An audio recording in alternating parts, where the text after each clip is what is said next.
মাঠে খেলছে ব্রাজিল। 5 বারের বিশ্ব চ্যাম্পিয়নদের আক্রমণে কাঁপছে প্রতিপক্ষের রক্ষণ। কিন্তু মাঝমাঠে দাঁড়িয়ে এক কিশোর যেন সব হিসাব নিকেশ বদলে দিচ্ছেন। ছাকরা চুল, দুর্দান্ত আত্মবিশ্বাস আর অবিশ্বাস্য পরিণত ফুটবল। দূর থেকে দেখলে অনেক বাংলাদেশি দর্শকের হয়তো মনে পড়তে পারে হামজা চৌধুরীর কথা। তিনি মরক্কোর নতুন বিস্ময় আইয়ুব বোয়াদ্দি। মাত্র 18 বছর বয়স, বিশ্বকাপের অভিষেক ম্যাচ আর প্রতিপক্ষ ব্রাজিল।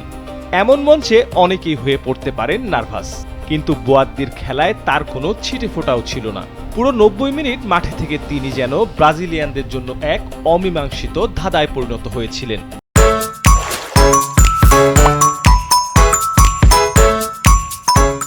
বল কাড়া, ট্যাকল, ডুয়েল জেতা কিংবা আক্রমণ গড়ে তোলা, সব জায়গাতেই ছিল তার দীপ্তিময় ছাপ।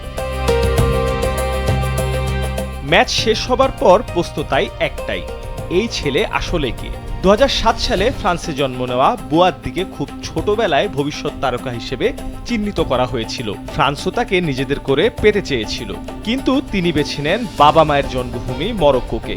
2021 সালে যোগ দেন ফরাসি ক্লাব লিলের একাডেমিতে। এরপর ধাপে ধাপে উঠে আসেন মূল দলে। বয়স বাড়ার আগেই বাড়তে থাকে তার খ্যাতি। মরক্কো কোচ মোহাম্মদ ওহাবি অবশ্য এই পারফরমেন্সে বিস্মিত নন, কারণ তিনি জানতেন বড় মঞ্চে আলো করার সামর্থ্য আছে বোয়াদ্দির।